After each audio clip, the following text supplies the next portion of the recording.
الجو برد؟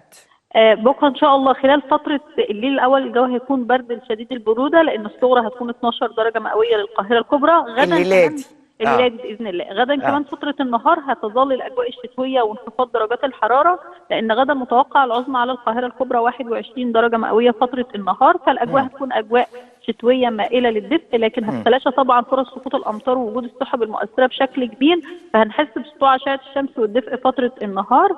هيحصل كمان اعتدال في سرعات رياح غدا ان شاء الله، فمش هيكون في اي اتربه ورمال مثاره، لكن فتره الصباح الباكر وساعات الليل المتاخره هتتكون شبوره مائيه على اغلب الطرق الزراعيه والسريعه او القريبه من المسطحات المائيه، واللي ممكن تكون كثيفه على الطرق المؤديه لمحافظات وجه البحري، مدن القناه، وسط سيناء، فناخد بالنا من الشبوره المائيه فتره الصباح الباكر. ده وان شاء مهم. الله يعني في تحسن كمان في الاحوال الجويه غدا الاربعاء، ومع يوم الخميس والجمعه هيكون في ارتفاع طفيف في درجات الحراره باذن الله.